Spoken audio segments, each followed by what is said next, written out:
নাকি। আর আজকে এই অনুষ্ঠান তপদীপ স্যারের প্রথম থেকেই সহযোগিতা, তিনি সবাইকে আহ্বান করেছেন আসার জন্য।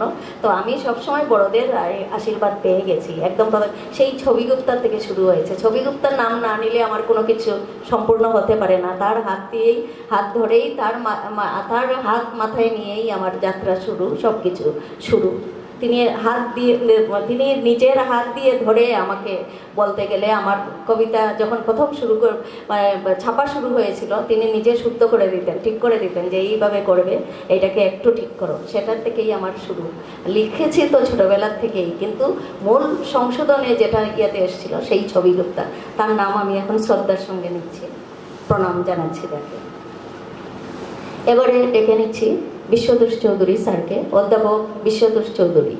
পূর্ব দিগন্তের দ্বিতীয় দিনের অধিবেশনে উপস্থিত আমার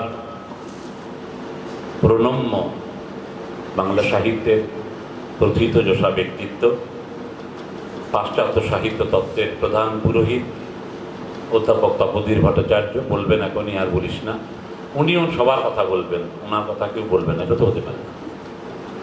ফলে তাকেই সম্বোধন করলাম। সাধক এখানে এসে নয়, তার আগেই আমি মিতার কাছে স্বপনবাবুর কথা শুনেছি। আমি শুনেছি রাইটার্স ফোরাম থেকে বিশিষ্ট ব্যক্তিত্বরা আসবেন এখানে।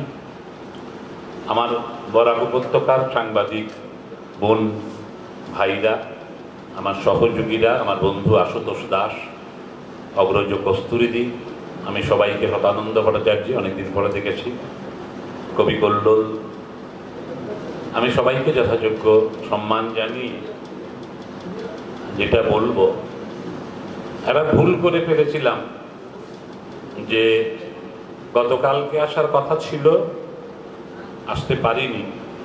ওটার মধ্যে একটু আমার বোন মিতা খুব লড়াকু মেয়ে। রক্তিম দিগন্তের প্রথম সংখ্যা থেকেই ওর সঙ্গে আমার পরিচয়, ওর হাজবেন্ডের সঙ্গেও আমার ঘনিষ্ঠতা ছিল, এবং ছোট্ট ছোট্ট পায়ে চলতে চলতে ঠিক পৌঁছে যাব, এই স্বপ্ন নিয়েই এগিয়েছিল এবং পৌঁছেছেও। আজকে রক্তিম দিগন্ত অত্যন্ত উল্লেখযোগ্য একটি প্রকাশন সংস্থা এবং সাহিত্য সংস্কৃতি চর্চার। আর মিতা একা লড়াই করে যাচ্ছে। তপোধীর দা স্নেহ করেন, আশীর্বাদ করেন, প্রেরণা দান করেন, অনেকেই আছে, সুনীল দা আছেন এখানে, সুনীল রায়, আমরা সবাই আছি।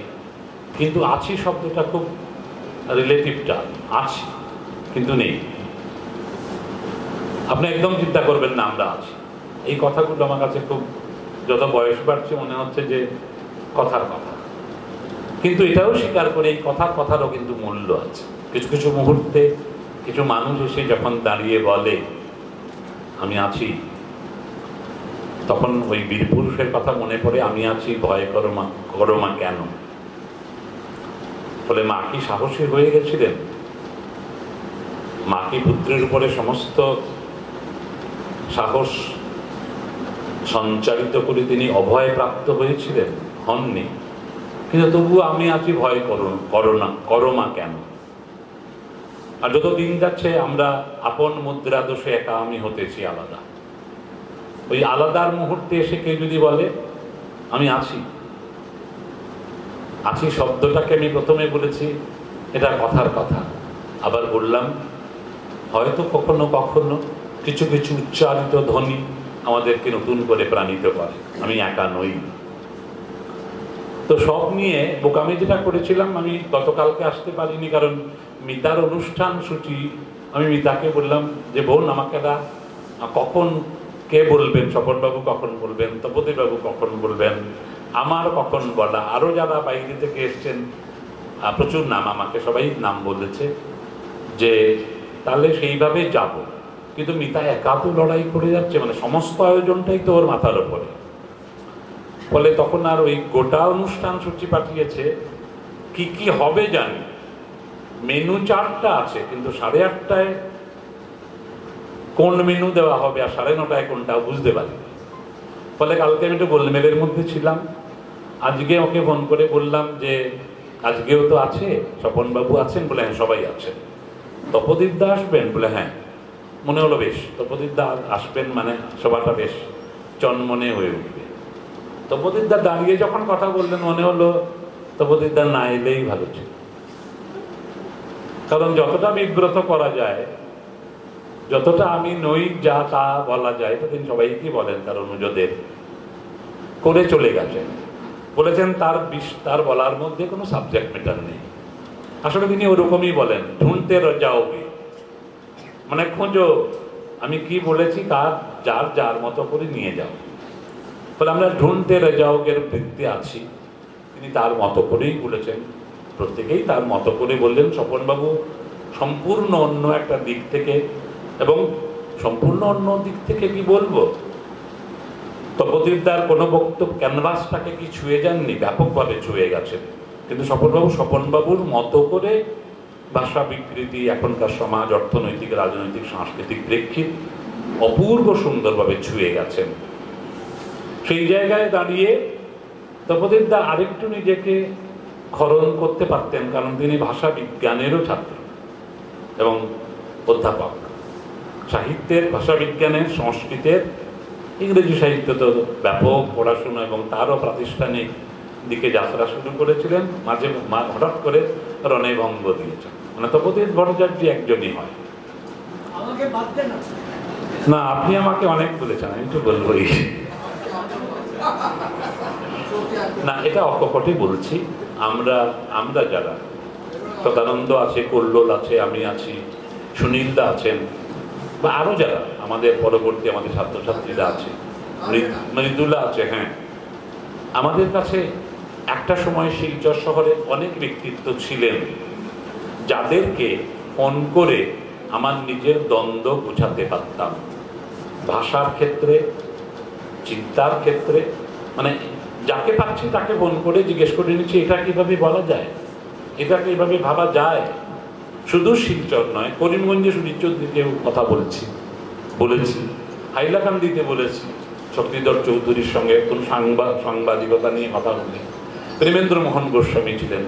আজকের শহর শিলচর বা বরাক উপত্যকা এমন একটা জায়গায় এসে দাঁড়িয়েছে, আমাদের সামনে কিন্তু এক এবং অদ্বিতীয় তপোদিত ভট্টাচার্য, যাকে চর্যাপদ থেকে আমাদের কবি শক্তিপদ পর্যন্ত যে কোনো প্রশ্ন নিয়ে যদি ফোন করি, যে তপোদিত দা এই ব্যাপারটা কি, এটা কিরকম, বা গ্রামারের ক্ষেত্রে কোথাও একটা দ্বন্দ্ব হচ্ছে, ওই সঠিক উত্তর পাওয়ার ভান্ডারটি মালুগ্রামের সুক্রতু, মানে তপোদিত ভট্টাচার্য।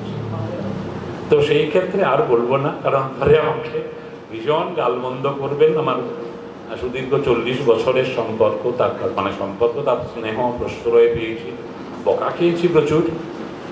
তিনি যখন আসাম বিশ্ববিদ্যালয়ের ভাইস চ্যান্সেলর, আমি তখন বিভাগীয় প্রধান, এটা আমার একটা বাড়তি চাপ ছিল, কারণ ভাইস চ্যান্সেলর যদি বেশি নৈকট্যের হন তাহলে মুশকিল।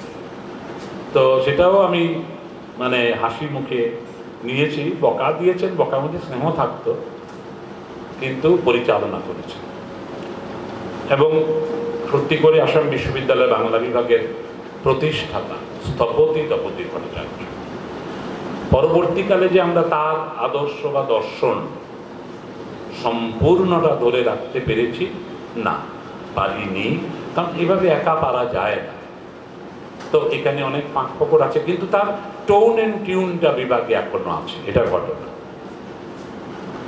এবারে আমি মিতার বিষয়, তপোদিতদা ঠিকই বলেছেন, বিষয়টা আগে জানলে একটু আমরা নিজের সঙ্গে একান্তে কথা বলতে বলতে, খুব যে বই পড়তে শুরু করে দেবো, খুব যে জিজ্ঞাসা করব, সেটা হয় না, সবাই ব্যস্ত আজকাল, কিন্তু নিজের সঙ্গে সংগোপনে অনেক কথা চলে, যে আজকে যে বলবো এভাবে ভাবলে কি হয়।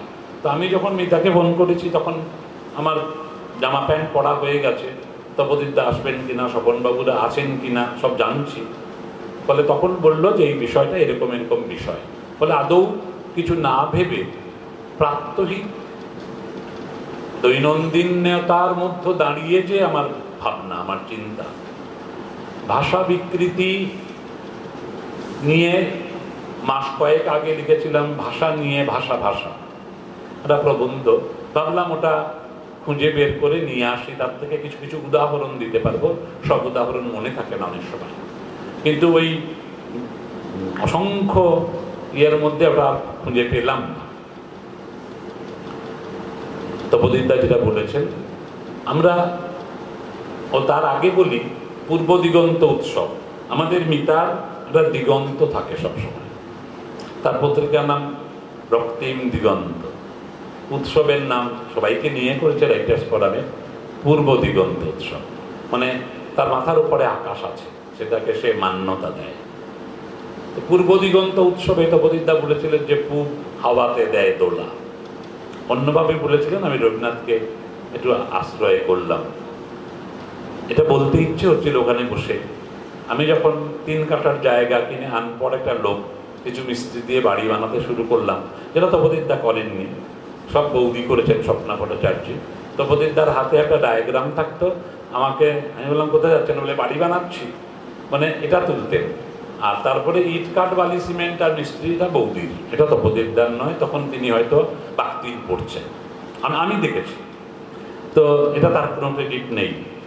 যেখানে আমার একটা ক্রেডিট আছে, বুঝি না বুঝি মিস্ত্রিকে দেখিয়েছি, ব্যাপক বুঝি এবং ব্যাপকভাবে কি বলবো, মানে ঠকা খেয়েছি, মানে বিশ্বাস করেছি, বিশ্বাসহীনতা, বিশ্বাস ভঙ্গ করেছি।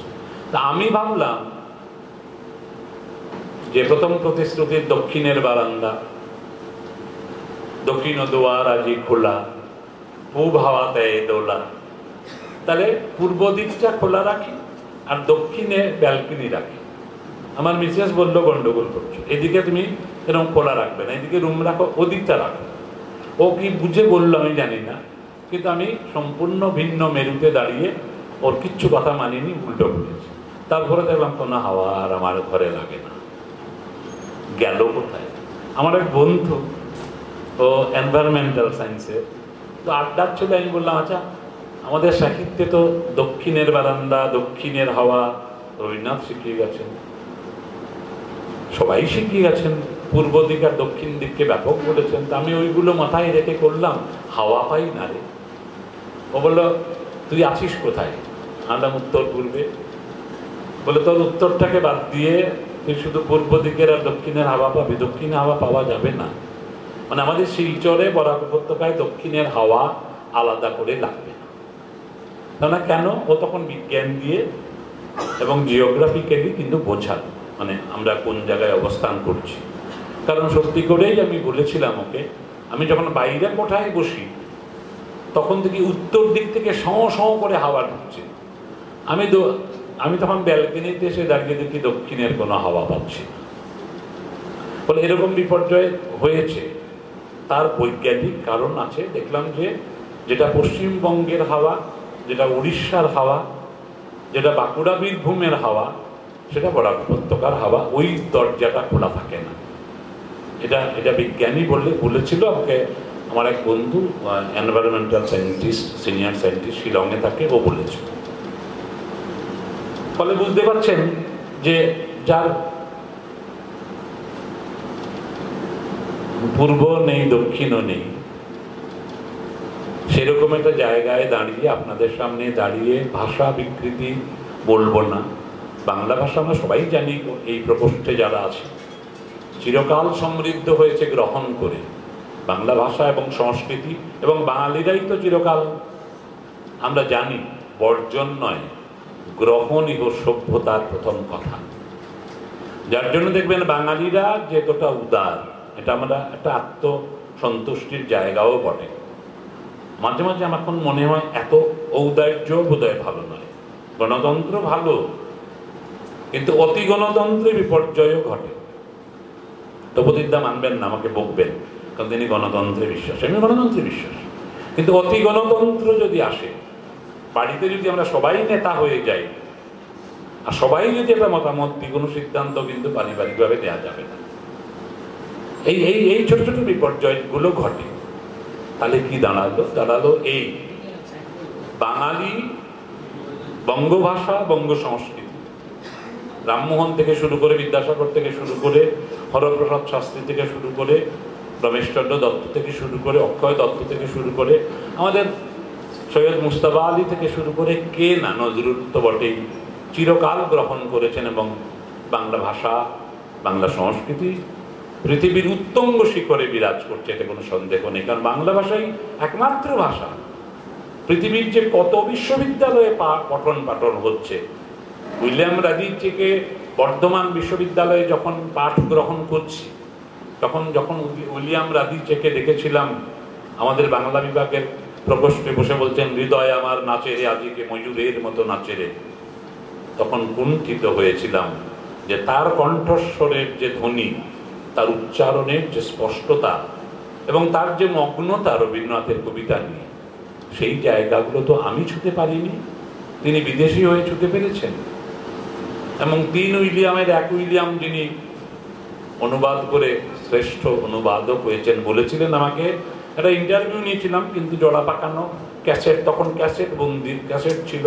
আমি আর অমিতদা দৌড়ে গিয়ে পুরনো ক্যাসেট এনে বন্দি করেছিলাম, কিন্তু বেশি দিন টিকিয়ে রাখতে পারিনি, ডিজিটালে ট্রান্সফার করার তখন সুযোগ হচ্ছিল না।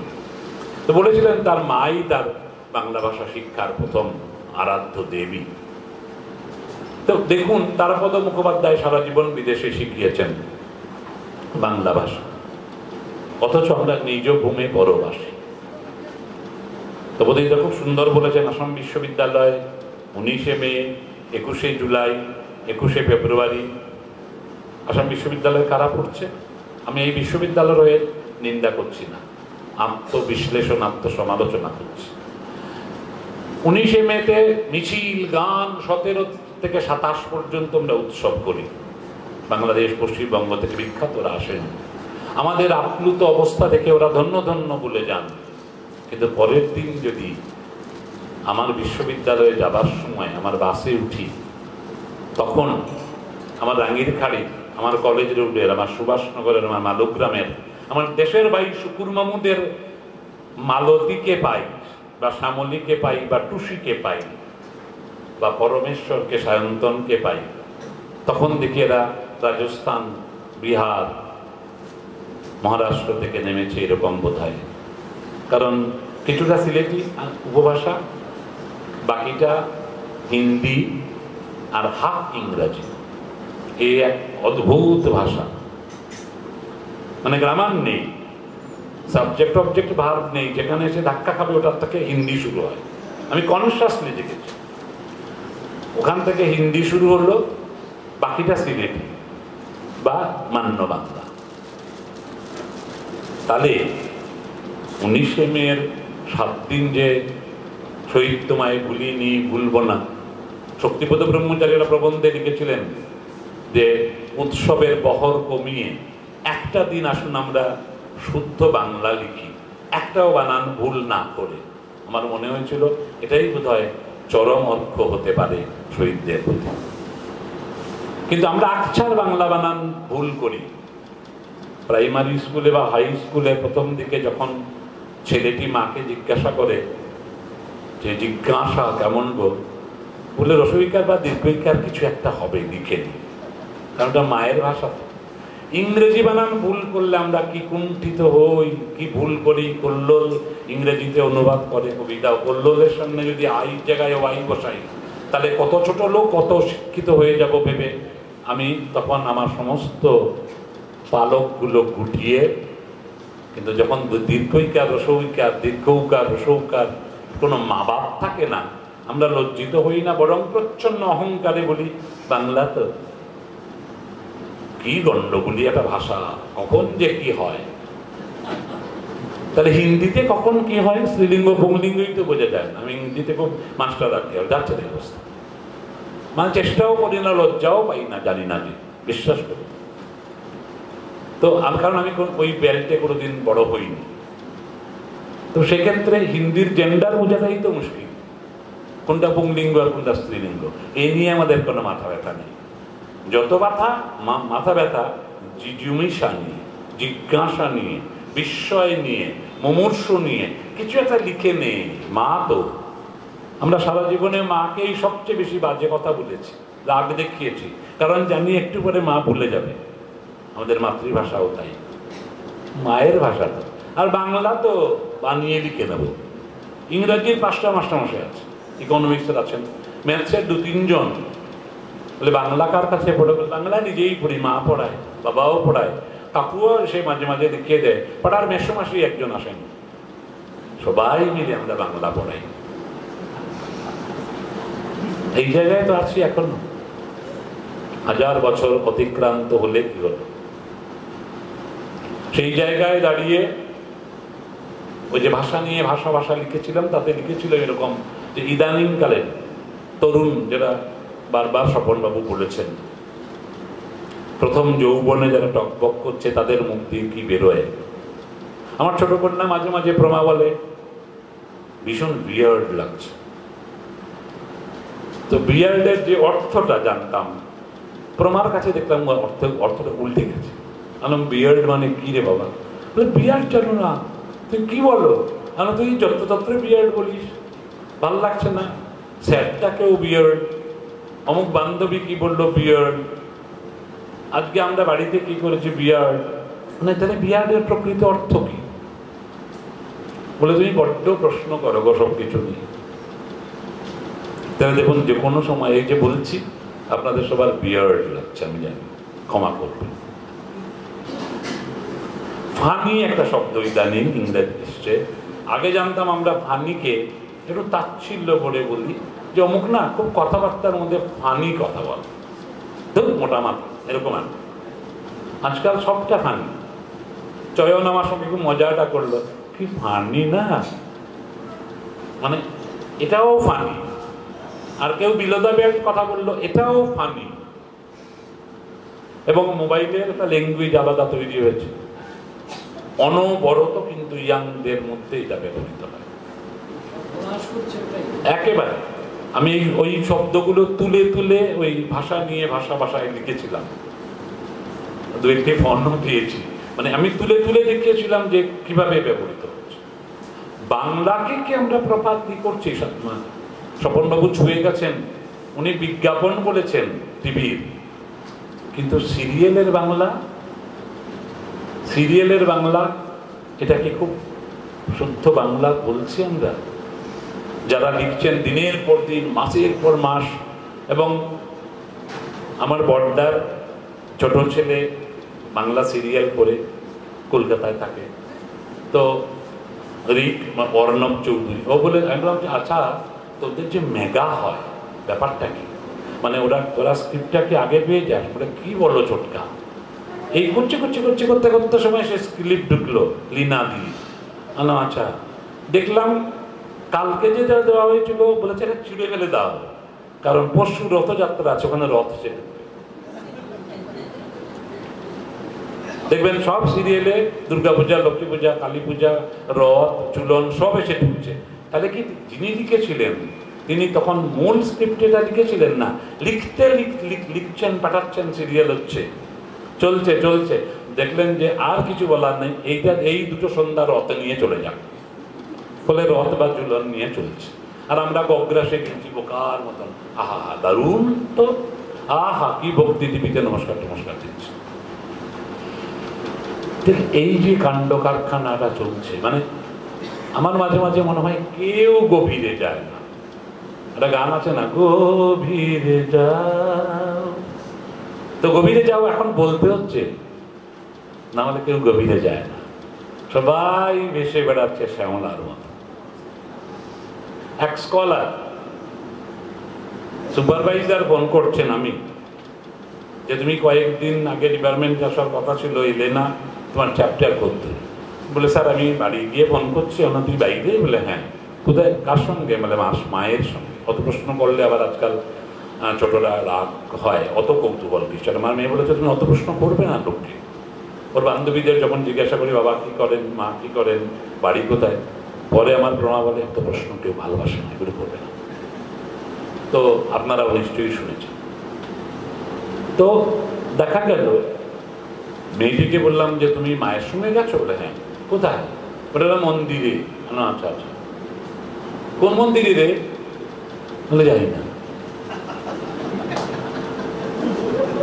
আমি বলে হ্যাঁ, তুই মন্দিরকে প্রণাম করিস নি? বলে হ্যাঁ করেছি। তো মানে কাকে করেছিস?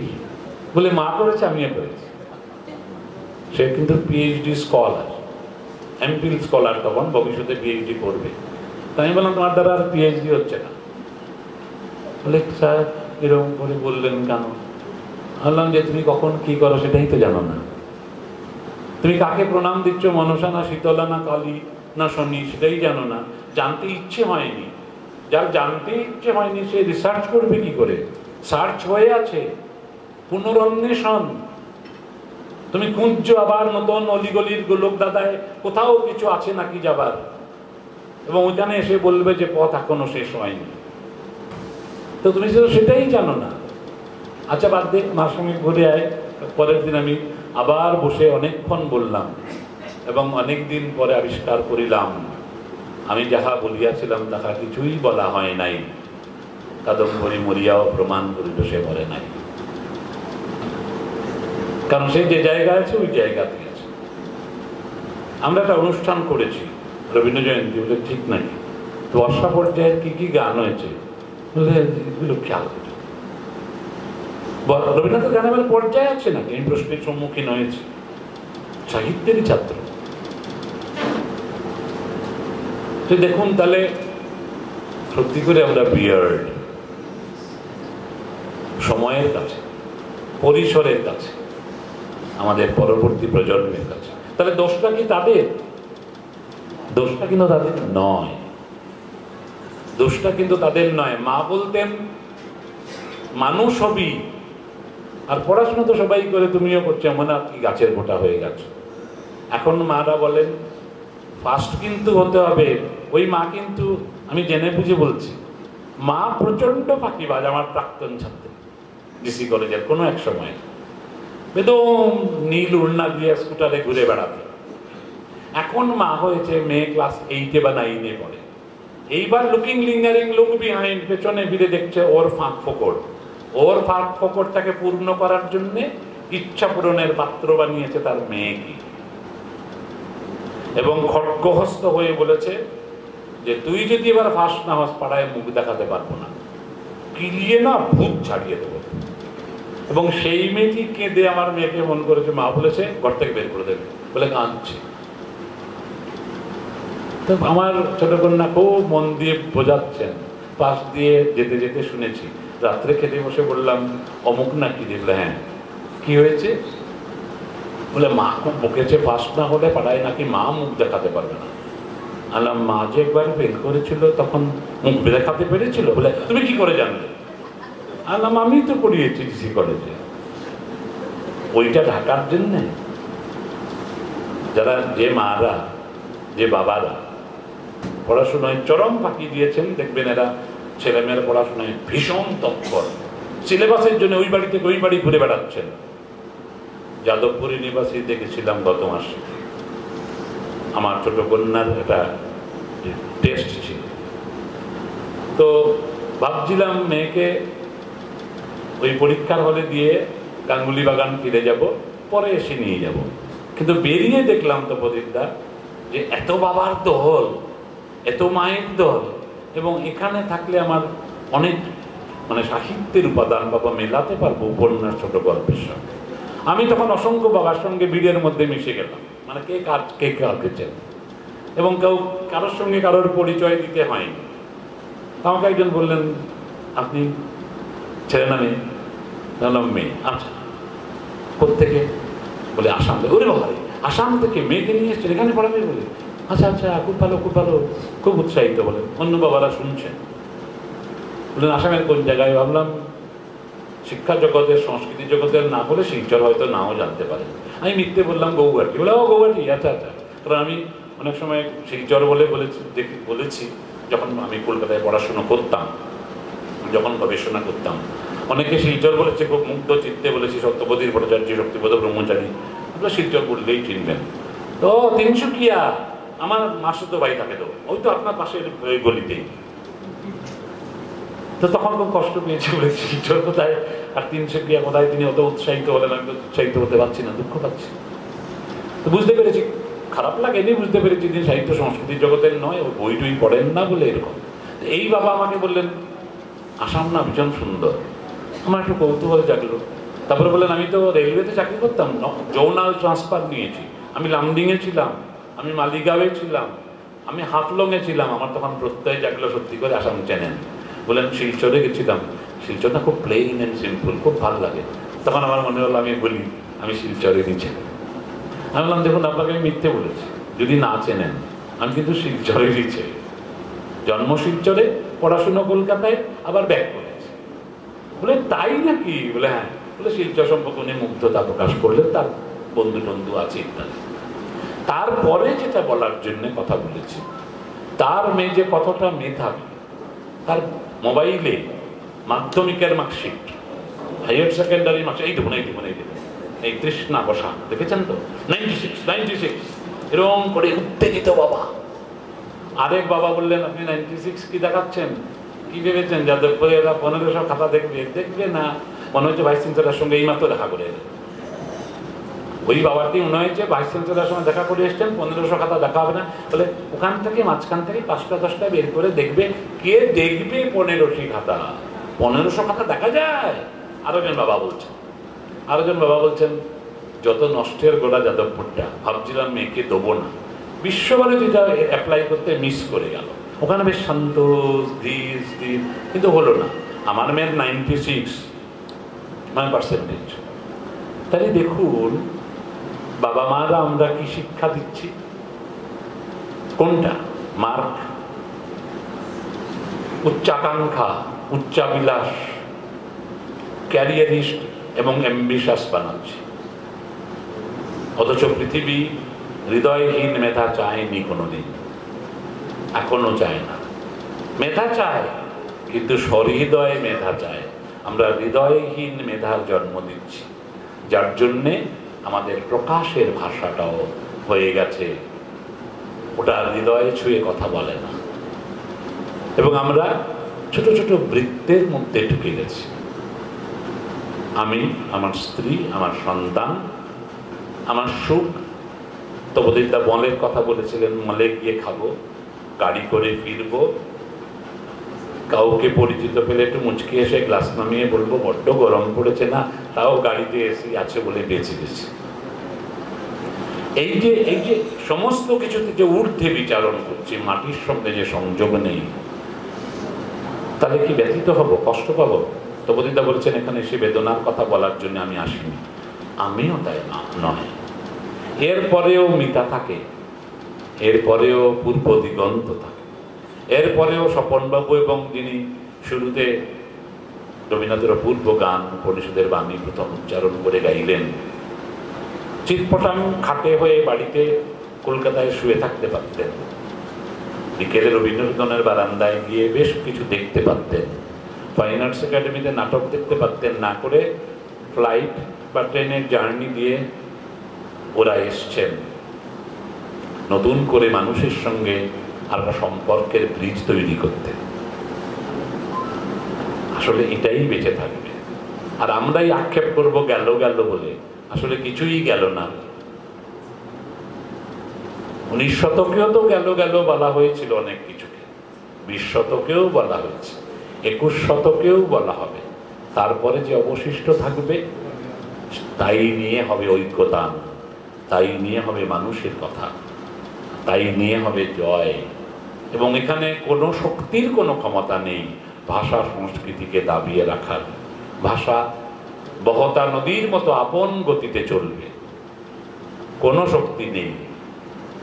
রবীন্দ্রসঙ্গীত প্রতিযোগিতা করতে গেলে সংখ্যালঘু মোর্চা বানাতে হয়। আমরা একবার কি ভাবিনি সংখ্যালঘু কি একটা অ্যাসোসিয়েশন করা হচ্ছে? কেন আসাম সরকারের সংস্কৃতি বিভাগ রবীন্দ্রসঙ্গীত প্রতিযোগিতা করেন না? কেন সংখ্যালঘু বলা হচ্ছে? আমি উদ্বোধন করতে গেছিলাম একটা প্রতিযোগিতায়, আমি কি উদ্বোধনও করেছি, ভাবলাম না গেলে বাড়িতে বসে প্রতিবাদ হবে। মোবাইলে যে প্রতিবাদকে আমি অত্যন্ত ভালো চোখে দেখি না। বাড়িতে খেয়ে দিয়ে নাবিতে তেল দিয়ে শুয়ে বিপ্লব দীর্ঘজীবী হোক বলে যে মোবাইলে যায় তর্কাতর্কি, এর কোনো মানে আছে? তাহলে খোলা আকাশের নিচে এসে দাঁড়াও, সামনে কথা বলো, কনভারসেশন চলুক। তো সেটা না করে কি হলো, দেখা গেল এইগুলো চলছে আজকাল। ফলে সব মিলিয়ে দেখুন, আর বিস্তৃত করছি না, আপনারা বেলাও যে চলে এলো জলকে চল। তো সেই জায়গায় দাঁড়িয়ে আমি মনে করি সাহিত্য সংস্কৃতি বেঁচে থাকবে। সংখ্যালঘু রবীন্দ্র জয়ন্তী উৎসব হবে যেন সংখ্যালঘু, রবীন্দ্রনাথ সংখ্যালঘুর প্রধান পুরোহিত। আর আমরা সংখ্যা, আমি উদ্বোধন করতে গিয়ে বলেছি, রবীন্দ্রনাথের কথা বলেছি, রবীন্দ্রনাথের গানের কথা বলেছি, প্রতিযোগিতাকে বাহবা দিয়েছি, দিয়ে বলেছি এট লাস্ট অতিশয় অবশেষে একটি কথা বলি, আমি আসামের ভূমিপুত্র, বাঙালি, বাংলা আমার মাতৃভাষা, আমি সংখ্যালঘু নই, এই কথা স্পষ্টভাবে বলে যেতে চাই। এবং আমার রবীন্দ্রনাথ বলেছেন, আমি বিশ্বের কবি, যেথা তার যত ওঠে ধ্বনি, আমার বাঁশির সুরে সারা তার জাগিবে তখন। আর তিনি এই কথা বলেছেন, তাকে সংখ্যালঘু অ্যাসোসিয়েশন থেকে সরকার মদত পুষ্ট রবীন্দ্রসঙ্গীত প্রতিযোগিতা হবে, আর তাতে আমরা দাঁড়িয়ে দাঁড়িয়ে করে নাচব, আর তাতে পুরস্কার পাওয়ার পরে সম্বর্ধনা দেওয়া হবে। আত্মঘাতী বাঙালির আর কত চেহারা দেখব, কিন্তু চেহারার মধ্যেও এই ছোট ছোট প্রদীপ্ত শিখাই কিন্তু আগামী দিনে আমাদের চালিয়ে নিয়ে যাবে।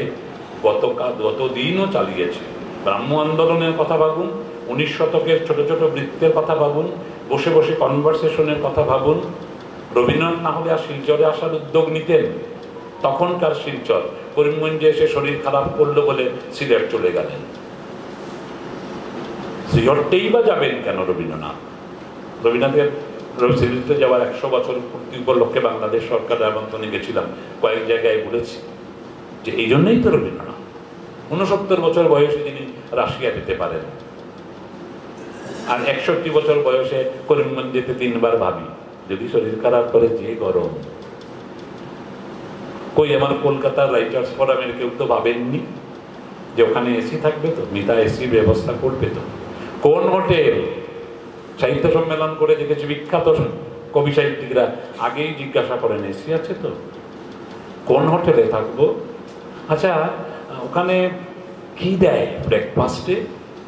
আমার মনে হলো উনি কি ভুলি বুঝে আসছেন, মানে আমার বাবার শ্রাদ্ধ না বাংলা সাহিত্য চর্চা। আর এত উপন্যাস পড়েছি, এত মুগ্ধ, যখন এই প্রশ্নগুলো করলেন তখন ভীষণ ব্যথিত হয়েছিলাম। আমাকে শক্তিবোধ ব্রহ্মচারী বলেছিলেন, যাদেরকে দীর্ঘ বিশাল আয়তন, মানে কীর্তি, যশ, খ্যাতি, ক্লাসিক ভাবো, এদের খুব কাছে যেও না, তাহলে দুঃখ পেতে হবে। যেভাবে দুঃখ পেতে হবে, তারাশঙ্করের হাসুলিবাকের উপকথা উপন্যাস পড়ে যদি হাসুলিবাক দেখতে যাও তাহলে খুব কষ্ট পাবে। আমি গেছিলাম, আমি কষ্ট পেয়েছি। আজকে আনন্দ পেয়ে আপনাদের কাছে বিদায় নিচ্ছি। নমস্কার। আমি আর কি ভিতর খুব ফুটছিলাম, টকবক করছিলাম আর কি। আমাদের রাইটার্স ওয়ার্ল্ডের দিদি যদি সুরঙ্গবাদী পড়েছেন, হয়তো আমার বইটা নিয়েছিলাম। আমি একটু কষ্ট করে, যখন আমি একজন লেখক হিসাবে যেটা অভিজ্ঞতা থাকে তার উপরেই তো গল্প উপন্যাস, তো আমি জন্মে গেছি মুসলমান ঘরে, আর বাঙালি কম বলে, সে ওর মুসলমান তো এটা বলে, কিন্তু আমরা যে মনে প্রাণে বাঙালি, সেই গল্প উপন্যাসের ভাষা আমার অনেক বন্ধু বুঝতে পারেন না। আমি তখন বাধ্য হয়ে বীরভূম জেলা, আমার জন্ম বীরভূমের শান্তিনিকেতনের কাছে একটি গ্রামে, তো সেইখানে ভাষাগুলো, শব্দগুলো, বাড়ির শব্দগুলো নিয়ে আমি বাধ্য হলাম লিখতে অনেক পরে। কিন্তু আমি একটুখানি বলছি 2000 সালের কথা, যে বাঙালি ভাষা, বাঙালির ভাষা, বাংলা ভাষা কোনোদিনই শেষ হবে না এবং আরও সমৃদ্ধ হবে। এই কথাটি গ্রামের একটি মেয়ে আমাকে বলেছিল, একটি মা, তার বয়স 75 বছর। এজন্যই যে আমি একটুখানি বলছি, বেশি সময় নেব না, যে 2000 সালে যখন আমি প্রথম কলকাতা গেলাম, গ্রামের মানুষ, গ্রামীণ ইউনিভার্সিটিতে পড়া মানুষ আমি, তো কলকাতা যখন গেলাম তখন সুনীল গঙ্গোপাধ্যায়কে এত কাছে থেকে এর আগে দেখিনি। 21শে ফেব্রুয়ারি চলছে, চরম মহড়া চলছে চারিদিকে, এখানে সেখানে বক্তৃতা। আমি খুব মুগ্ধ হয়ে সুনীল গঙ্গোপাধ্যায়ের বক্তৃতা শুনছি, এবং সুনীল গঙ্গোপাধ্যায় মহাশয় বলছেন যে গতকালকে আমি ডায়মন্ড হারবারে একটা ক্লাবের অনুষ্ঠানে গেছিলাম, সেখানে গিয়ে খুব দুঃখ পেয়েছি, বাংলা ভাষা যা থাকবে না সেটা বুঝেছি, আর কেন কি কোনো শ্রোতা সেখানে ছিল না, আর এ কথা বুঝবার মানুষও ছিল না। আমি তো মানে মুশড়ে গেলাম যে কি সর্বনাশ, বাংলা ভাষা থাকবে না, এই খুব মন খারাপ হয়ে গেল আমার। তখন বোঝার ক্ষমতা হয়নি। বাড়িতে ফিরে গেছি। আমার তো গ্রামে বাড়ি, আর আমার গ্রাম মানে পাঁচমোড়া পাহাড়ের তলায় শ্যামলী নদীর ধারে ভাঙা সিঁড়িগুলো আধা জলে ডোবা থাকে, আর ওই জাম গাছের খুদি জামের ঝাঁকি নিয়ে আমাকে ডাকে, আয় খাবি আয় খাবি। আমি সেই সব করে বেড়াই, চরম পড়াশোনায় ফাঁকলা আছে। তো মাকে বললাম, মা একটা কথা শোনো, আমরা আপনি আদেশ করি, বাড়িতে শিখিয়ে দিয়েছে। মা একটা কথা শুনুন, সুনীল গঙ্গোপাধ্যায় মহাশয় বলেছেন বাংলা ভাষা আর থাকবে না। মা কিছুতেই শুনেন আমার কথাটা, অনেক এটা সেটা বলার পরে মা মুড়ি ভাজছে। হ্যাঁ, আমি বলছি, মা শোনো, মা আমার মা বিশ্বভারতী পড়েছে আর কি, কিন্তু গায়ের ঘরে থাকে, তার আর বিশ্বভারতী কথায় কথায় বেরিয়ে আসে, আর আমাদেরকে কিন্তু বিশ্বভারতীতে পাঠায়নি, সে অনেক কথা। যাই হোক, মা আমাকে বলছে, এই সালে পালো আর বন্ধুর গীত, যা এখান থেকে। আমি বললাম, যা বাবা, বা সালে পালো বন্ধুর গীত মানে কি মা, বেরো এখান থেকে, আমি এখন মুড়ি ভাজছি। আমি গিয়ে মায়ের নানিকে ধরলাম, হানুফা নানি, খেপি আপ খেপি, ওকে বললাম, এ বড় মা, সালে পালো বন্ধুর গীত এর মানে কি? সে খুব হেসে বললো, তোকে কে বললো? তোমারই ওই নাতনি বললো আমাকে, আমার মা বলছে সালে পালো, সালে পালো মানে হচ্ছে আট পিড়া শাল, সেই সময় গুড় টকবক করে ফুটছে, এটাকে পালো বলা হতো।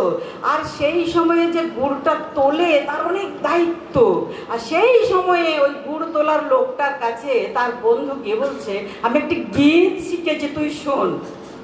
গুড়টা থাকবে, গুড় তো চিটিয়ে লেগে যাবে, সেই জন্য বলে যে সালে পালো বন্ধুর গীত। আমি বললাম, সর্বনাশ, তো এক একটা ইউনিভার্সিটি ভাষাতেই, আমি কি বিপদে পড়লাম। তারপরে মাকে আবার ধরলাম, মা পান খাই, পড়োশিরা এসে গল্প করে, আর আমার লাগানো বেলি ফুলের গাছে পিচিক পিচিক করে পানের পিঠটা ফেলে দেয়, তাই নিয়ে খুব ঝগড়া হয়। এইবারে মাকে বলছি, মা শোনো, বাংলা ভাষা থাকবে না। মা বলছে, এ জবেদা, জবেদা শোন তো, এতে কি বলছে শোনো, বাংলা ভাষা নাকি থাকবে না। জবেদা বলছে, হ্যাঁ বলি, কি করে হইলো এই কথাটা বল দেখি, বাংলা ভাষা নাকি থাকবে না। হাঁটি, আমরা যে অক্ষরে অক্ষরে কথা বলি, আমি বীরভূমের ভাষায় কথা বলছি, হ্যাঁ, অক্ষরে অক্ষরে কথা বলি। আমি যে কি করে, কেন? ওই যে যখন আমাদের মন ভোলা গরুগুলা চরিন ঘরে নিয়ে আসে, তখন কি বলে? হ হ হ, গরুগুলোকে বলে হ হ হ, অর্থাৎ তোনার কাছে কাছে দাঁড়াতে বলে, আর গরুগুলো হ হ বুঝে ওখানে গিয়ে দাঁড়ায়। তারপরে কি, ছোট বউকে বলে হাঁটি, ছোট বউ, এই যে পিঠে করলি ত কই, ত ত কি, তাওয়া, আর কি, আচ্ছা বদনাটা দাঁড়ালে ওইখানে থ, মানে ওখানে রাখ। তারপরে কি, ও ভাই চরণ ঘট, ও ছ ভাই, ছ ছ হলো, ওরা চ চ চ চ চ, তাহলে চ।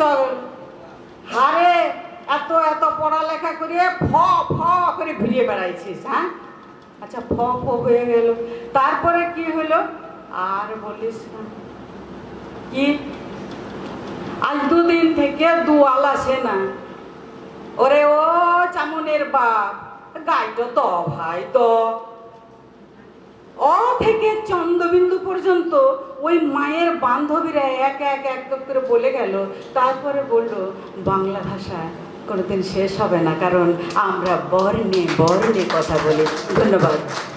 নম্বর হলো অসাধারণ, মানে তপোদিতদা উজ্জীবিত, মানে হাত তুলে তালি দিয়েছেন। অসাধারণ, আপনি বীরভূমের ভাষাটাকে স্পর্ধা বলে, তারাশঙ্করের ভাষাটাকে বলবো স্পর্ধা বলে বললেন। আমাদের এই অঞ্চলের কথা বলছি, যারা আপনারা বাইরে থেকে এসেছেন, আমাদের দুটো দিক আছে, তপোদিতদা জানেন, সুনীল দাদা সবাই জানেন। সেটা হচ্ছে যে সিলেটি উপভাষা আমরা কেউ কেউ যত্রতত্র এটাকে স্পর্ধা হিসেবে ব্যবহার করে বলি, এটাতে আমি খুব ব্লাইন্ডলি সমর্থন করতে পারি না। মানে যাকে বলবো তিনি যদি না বোঝেন, তাহলে আমি আপনার কাছে এটা বলে এই গ্যাপটা তৈরি করবো কেন? কিন্তু আমি আমার নিজের যে ঘরের ভাষাটাকে মান্যতা দেবো, যেমন তিনি শ্রদ্ধা ভরে বললেন, প্রাণ হাসতে হাসতে বলছেন। আরেকটা হচ্ছে আমাদের মধ্যে একটা হীনমন্যতা কাজ করে, যে এই বোধহয় মান্য বাংলার উচ্চারণ হলো না, বোধহয় কলকাতা থেকে যারা আসবেন বা পশ্চিমবঙ্গে তারা বোধহয় হাসবেন। কিন্তু আমি বর্ধমান বিশ্ববিদ্যালয়ে পড়েছি, রবীন্দ্রভারতীতে পরবর্তীকালে পড়েছি। আমি বাকিদের, আমার স্বজনদের বলতে চাইছি, আমাকে যখন ওরা প্রথম যাওয়ার পরে একটু মজা করতে উচ্চারণ নিয়ে, আমি তখন পাল্টা খেলতাম। তপতি সরকার বলে আরামবাগ থেকে আমার ক্লাসমেট আসতো, ও বলতো কি করে এলি? বলে বাঁশে এলাম, বাঁশে গেলাম। বললাম বাঁশটা দিলি কাকে? বলে মানে? বললাম বাঁশটা কাকে দিলি? বলে বাঁশে এসছি, বাঁশে গেছি, এবার বাঁশ দেবো কাকে? বললাম সবেতে চন্দ্রবিন্দু কেন লিখিস কি এটা? বলে হ্যাঁ এটা অবশ্য ঠিক। বলে ওটা আরামবাগে সবাই বলে। তো দেখুন এই যে ভাষার মাধুর্য বা বিপর্যয়, এটা কিন্তু এক একটা জায়গার বৈশিষ্ট্য। ওই যে উনি যখন বলছিলেন তখন আমার অহনা বিশ্বাস সে কথা মনে হচ্ছিল, আমার বন্ধু ওখানে অনর্গল ওই ভদ্র মহিলার মতো কথা বলতে পারে, দারুণ লাগে, এত মিষ্টি লাগে। আমার বীরভূমের বন্ধুরা রবীন্দ্র সিনহা এরা বলতো, আর বীরভূমের নয় কিন্তু রক্ত করেছে, ওখানে তো নয়, রক্ত করেছে করে বলতে পারে। নাটক টাটকে তো ইদানিং আছেই। আরেকটা হচ্ছে যে দেখেছিলাম বাঁকুড়ার যে বন্ধুরা বর্ধমানে আমার হোস্টেলে থাকতো, ওরা সবেতেই ওকার লাগিয়ে দিত, তখন সবেতেই ওকার।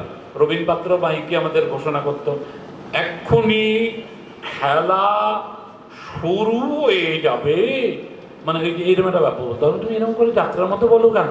বলে আমাদের বাঁকুড়া সবাই এরকম বলে। তো এটা হচ্ছে মাধুর্য। বীরভূম, বাঁকুড়া, পুরুলিয়া, মুর্শিদাবাদ, ঠিক তেমনি চট্টগ্রাম। আমরা সিলেটি হয়েছি বলে চট্টগ্রামের কেউ যদি ঝাঁঝাট করে চট্টগ্রামই বলেন, কিচ্ছু বুঝবো না। নোয়াখালী বুঝবোই না, শুরুই হয় কৈতন্য বলে, মানে ন দিয়েই শুরু হয়, না দিয়ে শুরু হয়। আমি কৈতন্য জৈতন্য, তো জৈতন্য বলতে যাবে না, বলতে দেখা গেল যাবে, নাটা হা হয়ে যাচ্ছে। ফলে এই যে আমাদের বাংলা ভাষার বৈভব, আমি বৈভব বলবো, এটা কিন্তু অন্য কোথাও নেই। এটা নিয়ে আমরা অহংকার করা উচিত। সিলেটের যারা মনে করেন যে এই বোধহয় হলো না, তাহলে সিলেটেই বলি, এরকম করে ভাবার কোনো দরকার নেই।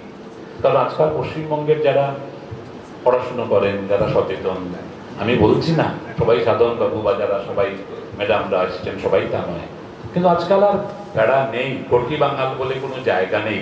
যাদবপুর এইচবি বাস স্ট্যান্ডে দাঁড়িয়ে সব কথাই শোনা যায়। নমস্কার।